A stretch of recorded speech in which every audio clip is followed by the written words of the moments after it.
When you set out to write your first memoir, there are so many unknowns. And I know it can make it really, really difficult to move forward to what you want. An excellent memoir that reflects both your lived experience and the messages you learned from that. Most of these unknowns we can't really iron out without a fair amount of work. But one of them we certainly can, and that is, how long should your memoir be? That's why today I want to talk about the normative ranges for different types of books and how to choose the length for your memoir. Stay tuned.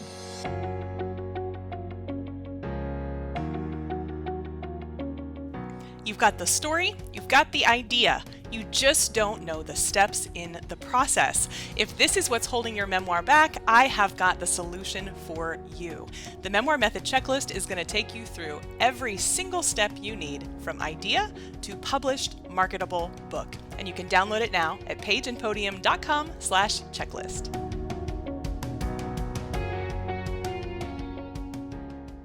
When I was in school, it used to drive me crazy when the instructions on an English project were, it can be however long it needs to be. Now, I think a lot has changed in the educational system since those days, and I suspect that's not as common an assignment parameter anymore, but I do think it raises a really interesting question when we're talking about the lengths of memoirs. And that is, how can we know how long something needs to be unless we know how long something has to be? The thing about expression, the thing about creativity, the thing about writing is that as we go through the process, we both need freedom and constraints. And in fact, I find that when folks don't want to choose a word count, it's because they are so afraid of the constraints. Now, we're going to talk about this in a future video. Actually, constraints like your word count, but other types of things too, are the lifeblood of your creativity. But of course, we also do need to balance those constraints with the freedom to say what you need to say in the way you need to say it. And here is why word count can be really, really helpful. Because when we look into how the industry works, we are able to get a sense of what a normative range would be. But at the same time, no one expects you to hit a number exactly on the even thousands of words. So when we talk about how we're going to use these types of constraints, things like a target word count, one of the things that I do want you to keep in mind throughout is that you do have both constraints and freedom. So much like in those English assignments where you were told, write it as long as it needs to be, you do have the freedom to do that. But we also need to acknowledge that most stories could be told either in a page or in 1,000 pages. It just depends on how much detail we are going to go into. And that's why today I wanted to talk not only about why it's so important to know what your target word count is, but also where we get the ranges, what they are, and what exactly you should do with them, and also what you should not do with them. So let's get into it. The first thing, as I mentioned, that I want to do is talk a little bit about why word count is important. And there are 3 reasons. Now, the first reason that you really need to know your word count is it's going to give you a realistic reality check on your book's scope. One thing I have talked about on this channel before many times is the very, very real temptation for first-time memoir authors to drop in everything but the kitchen sink. Sometimes the kitchen sink too, if it makes sense. And the reason is that we often have no sense of what the scope of our memoir is. Now, in our group program, the Memoir Method, we do have step-by-step processes for the development stage of your memoir. They do take you through things like scoping your book, figuring out where your memoir begins and ends, finding your message, dialing in your topic, etc., etc., etc. You can get a preview of that, by the way, at pageandpodium.com/checklist. This is going to give you a checklist of all those development stages. But one of the really key parts of figuring out the scope of your book is just going to be facing down how much space you have on the literal page. Now, this can be a little bit easier said than done because, of course, if you haven't written a book before, sometimes I realize these numbers feel a little bit untethered. It is, by the way, why it is so helpful to have someone advising you through the process. But I also want to talk you through kind of a sense of how you can use these numbers to really scope out your book. We're going to get to that a little bit later, but the thing I want to say for now is understanding how long that book is going to be is going to give you at least a gut check of whether you both have enough material planned and whether you might have too much. So this is actually pretty intuitive, right?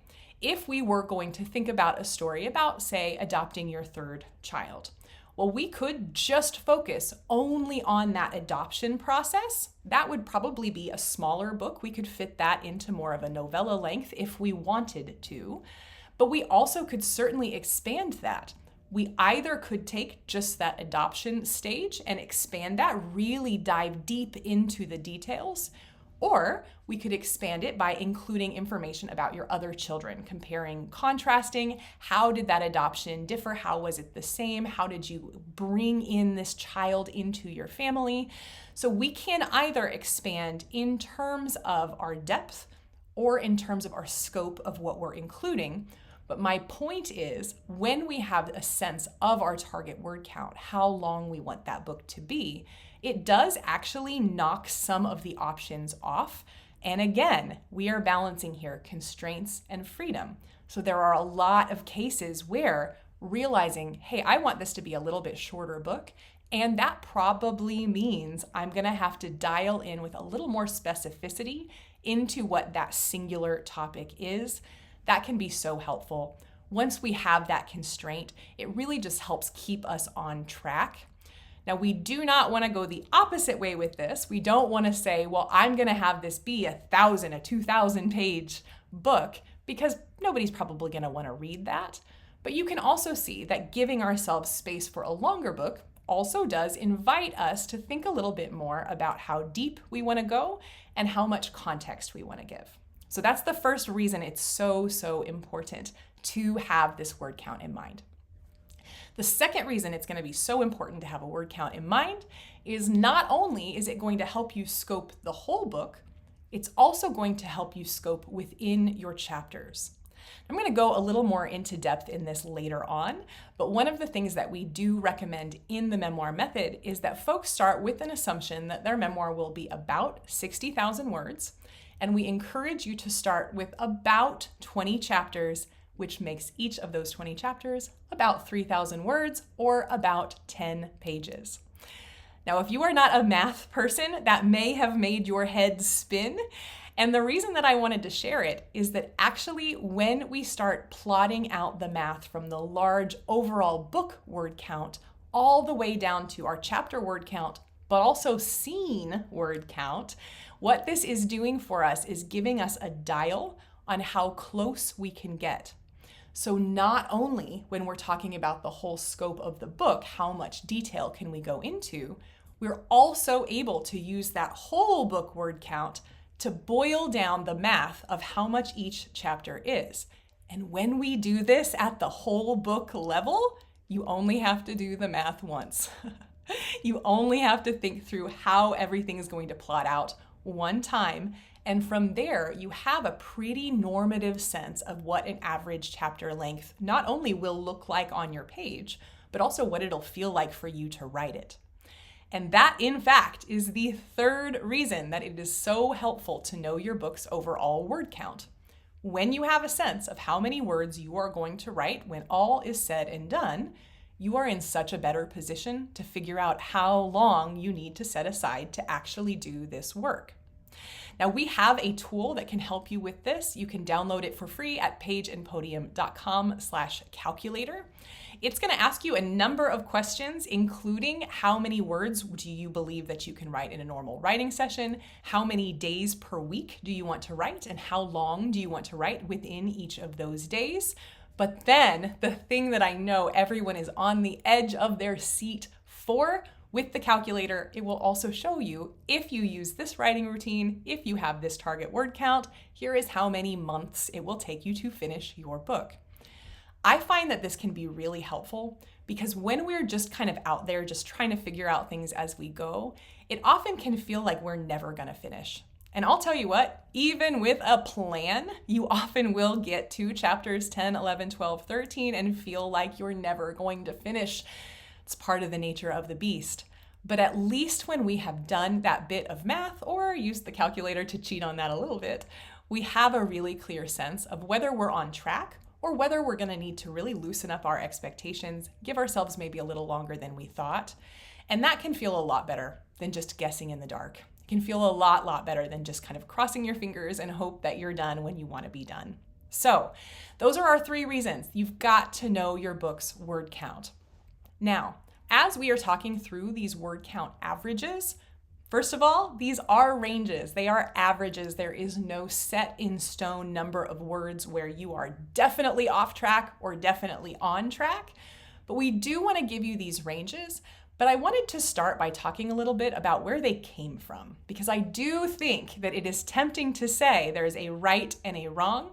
And the truth is, when we are writing to word count ranges, what we really are doing is writing to the constraints of the industry. Why is that important? Well, for this channel in particular, we do work with folks to get traditional book deals. It's something that we have been doing since the beginning, since before we were called Page and Podium. But we also support authors who want to self-publish with excellence, as well as those who want to work with a hybrid press, either through Page and Podium or any number of other options that are out there.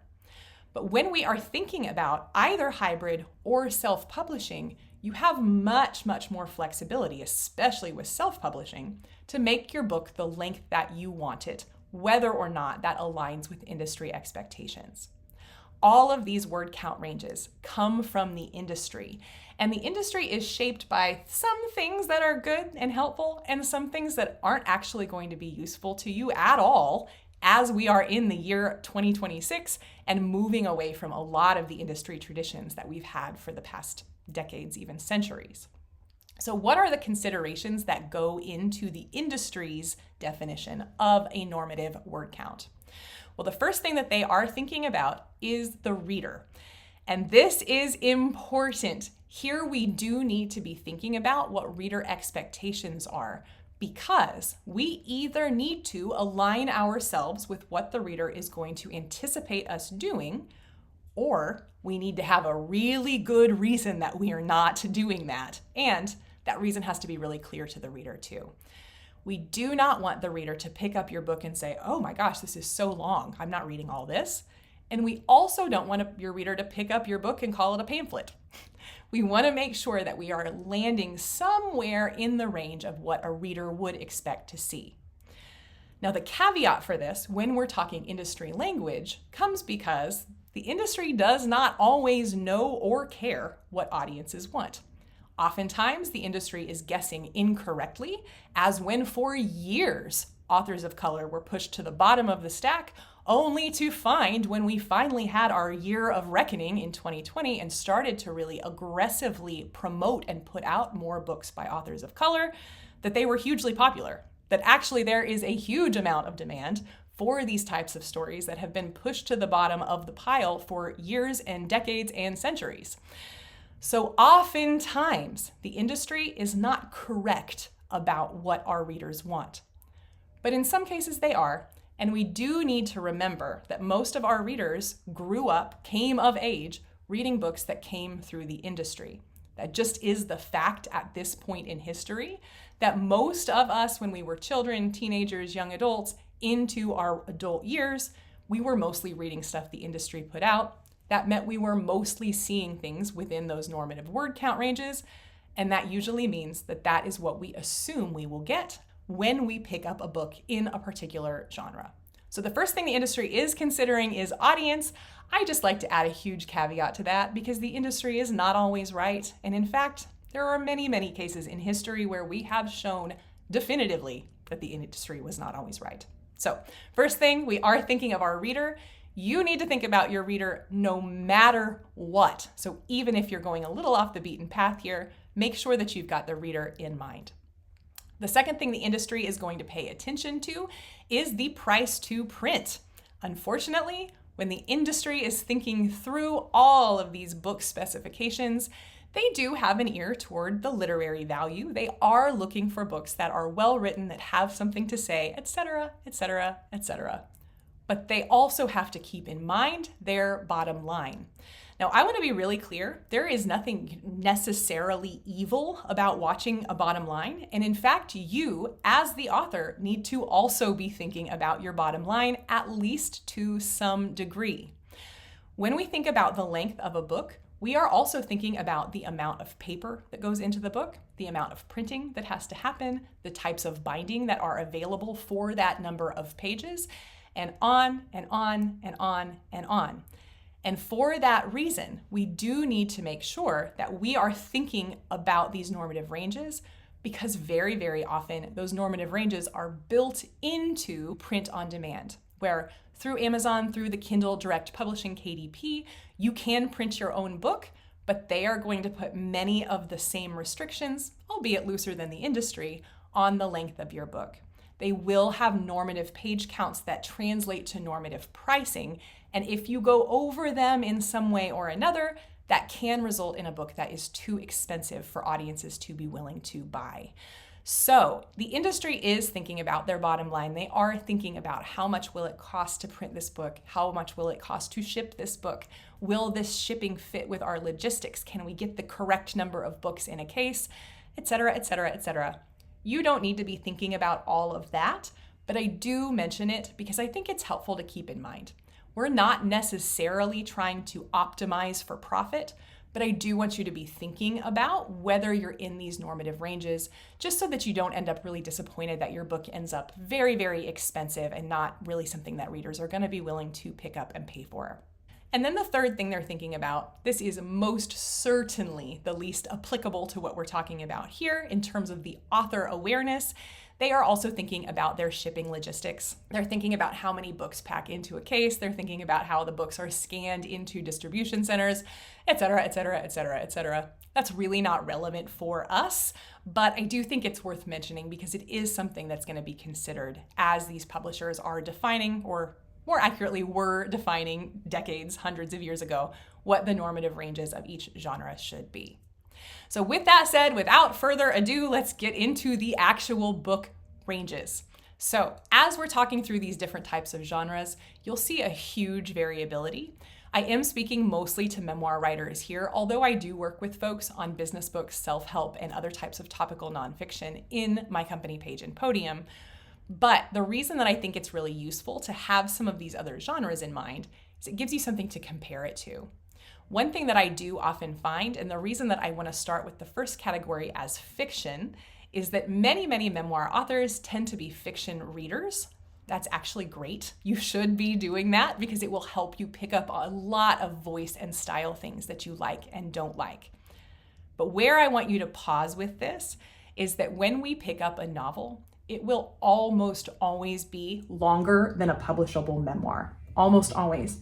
In fact, it could be up to double if you're looking at really heavy world building genres, things like fantasy. So when you're comparing how long is this book I'm reading on my nightstand to how long is this book that I'm writing on my laptop, just try to kind of keep that in mind. There's not going to be a direct comparison. When we're talking fiction, again, our first category, we are often thinking in the 100,000 word range. Now remember, I mentioned earlier, our memoir range, especially for first-time memoirists, we're typically recommending you start by thinking around 60K. So when we get into this 100K, 120K for fantasy or something that's a little bit more epic, that's not even a comparison. You have much, much less space. You have much, much less scope than you would if you were writing a fantasy novel. You just simply have fewer pages and fewer words. So when you're comparing, just be kind of cautious, be kind of aware that when you're looking at fiction, those word counts are really different. The second and the other end of the spectrum is the shortest type of book, and this is the business book. Now, I mentioned we work with a lot of authors on business books, and one thing that I have seen happening over just the years that I've been doing this is that the word count that authors want and the word count that readers want, in both cases, have shrunk pretty dramatically. So we are now seeing business books that are anywhere from 30 to 50,000 words. Remember, our normative memoir length is about 60. Now, I suggest with business books, I suggest starting in the range of about 45,000, unless you are specifically branding it as a short read, in which case I do find that 25 or 30 can often capture all the ideas that many, especially first-time business book writers, want to get down. But when we're thinking about this, keep in mind that that business range, it is going to be much thinner, actually, than most memoirs, and that's okay. That's actually by design. The reason is that business readers are in a hurry. Usually business book readers are either high-level corporate leadership or they are entrepreneurs. They do not have a ton of time to sit with your words. And in fact, most business book authors don't really want people to sit with their words anyway. Oftentimes, there are a few key core ideas that they want to get out in the most practical, applicable way possible. And that means our word count is shorter, and also within that shorter word count, that there is a fair amount of redundancy. We often will have chapter summaries, we often will have book summaries in the intro and the conclusion sometimes, and throughout we are intentionally building that redundancy in because we know our reader's in a hurry. That could not be more different from memoir. With memoir, your reader does want to relish your words. They do want to sit in that experience. They want to connect what you're feeling, what you're describing, with how they feel and how they describe it. So, memoir, business books, not great comparison. And then our other kind of grab bag of nonfiction categories, we can have anything from an academic adjacent topical nonfiction. So this might be a book on history or politics. Those are a huge range, but they often do hit the higher span, oftentimes around 80,000 words, especially if you're thinking a history book or a deep dive on politics. They also can be a lot shorter. And self-help is the same. We do see longer self-help up to 80,000, and we see shorter self-help down to 30.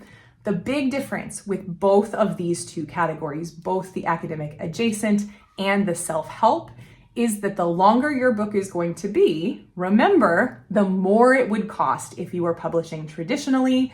And what that means is your platform's got to be bigger. If you are trying to get 100,000 word tome on the history of politics, you better have some credibility on the history of politics. Now with memoir, we do have a little bit narrower window anyway. So when we think of memoir, we are typically recommending you start at 60. Up to 80 is nothing to be concerned about, but where we do want to flag you is if you see yourself being much shorter, under 50,000, or if you see yourself being much longer, over 80. One thing that I will say across the board, there are very, very few non-celebrity memoirs, also even celebrity memoirs, where an agent or publisher is going to even look at it if it's over the six-figure mark. So we do want to make sure that we are keeping it to about 80. There's something about a really long memoir that just signals to folks that it's going to be self-indulgent. That may or may not be fair, but again, we've got to stick with those audience expectations, the assumptions they have, and make sure that we are meeting them where they are. A very, very long memoir is often going to be enough of a turnoff to keep your reader from buying. Okay, so now that we've moved through all of this, I do want to share some of the ways that you should and should not be using these word count guidelines. We are, again, balancing between constraint and freedom. And it's really, really important that we do see that as a balance. I don't want anybody to be trying to get an A+ from the teacher and try to land exactly on that number. I totally get that impulse. In fact, that is a very me impulse, but we don't want to do that. You do still need to give yourself the freedom to get what you need on the page. We're just working within the ranges to make sure, again, that we meet our readers where they are. So how should you be using these word counts? I've got 5 tips that you can use to make sure that these are useful guidelines and not something that is going to trap you in a prison of your own making. The first is remember that these word count limits are actually just helpful constraints. We don't need to be struggling against them because they do give when we need to push, when we have a good reason to push. And yet, we know it's really helpful to use a container, to have some kind of a limitation so that we're not just floating in space untethered to anything. So first of all, use them as helpful constraints. The second thing I want you to do is consider the level of depth that is appropriate, not necessarily within the word count range, but for the book you're trying to write. Now, what I mean by that, I kind of teased this a little bit earlier. If you are an expert in the area, so by this I mean not only an expert because you lived through it, although you are that, and not only an expert because you got messages out of it, but also because you are an actual verified, documented expert. Either you have a big following that clearly is invested in what you have to say, or you have university degrees or similar types of on-paper credibility. It may make sense for you to go more in depth. You may have this opportunity then to share all the nuances, all of the kind of intricate pieces of your field. And in that case, do you want a little bit more space? Would it make sense to you to go a little bit deeper? And in going a little deeper, probably expanding your word count. So think about what is the level of depth. On one hand, you may want to go deeper and there may be a really good reason for that. Or on the other, you may not want to go as deep. You may want to kind of get the story out, not really have to trudge through kind of all of these facts, all of these details, all of this nuance. That's really going to be up to you. But as you're thinking of word count, it can be helpful to think about, are there depth considerations on one end or the other? Okay, the third thing I want you to think about is, what is your natural pattern? Are you someone who tends to be what we might call an overwriter? Sometimes we say you're long-winded. I certainly am that.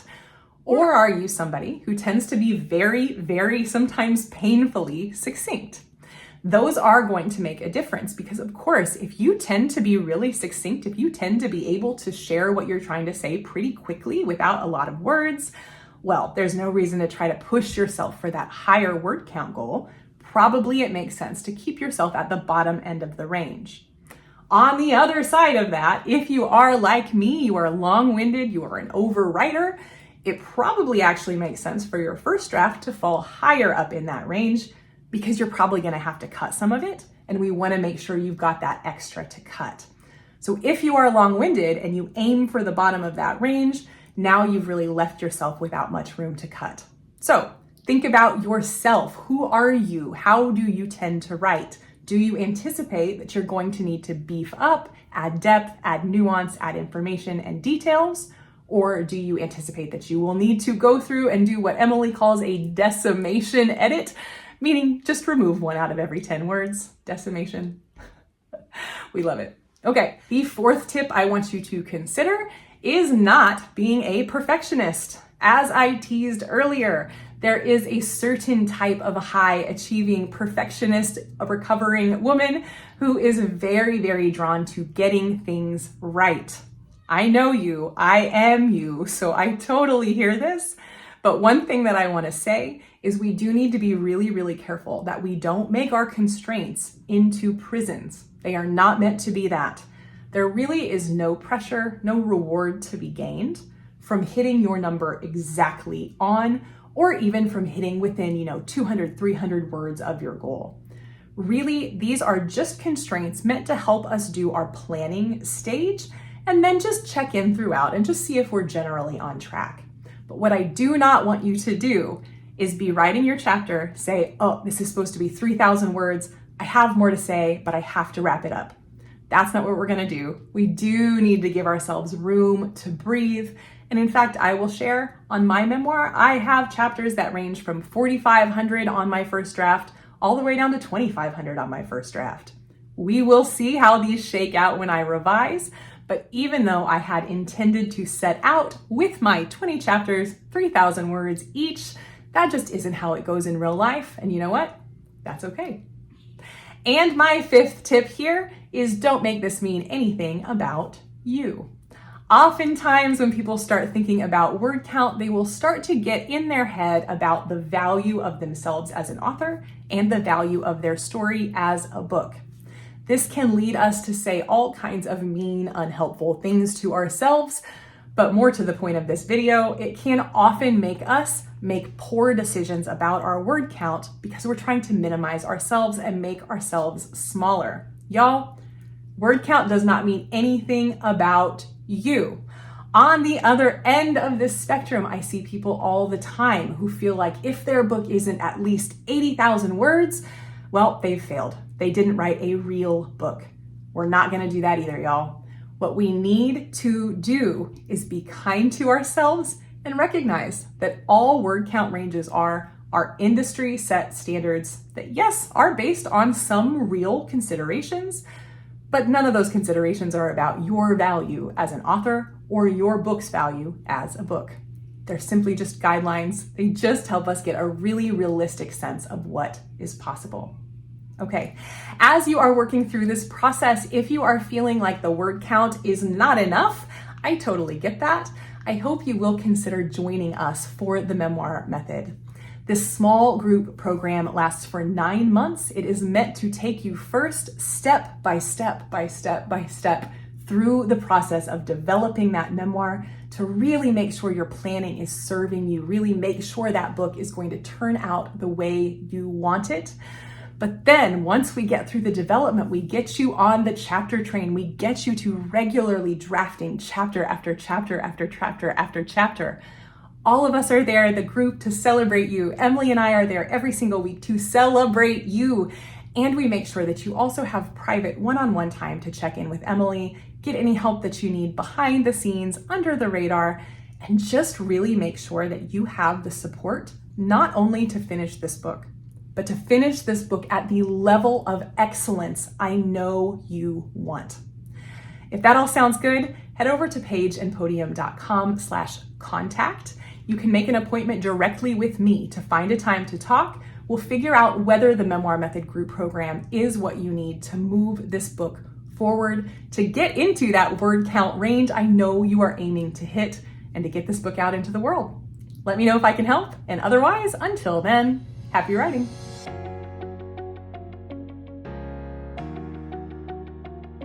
You know what they say, if you fail to plan, you plan to fail. And this is exactly what holds so many people back on their memoir projects.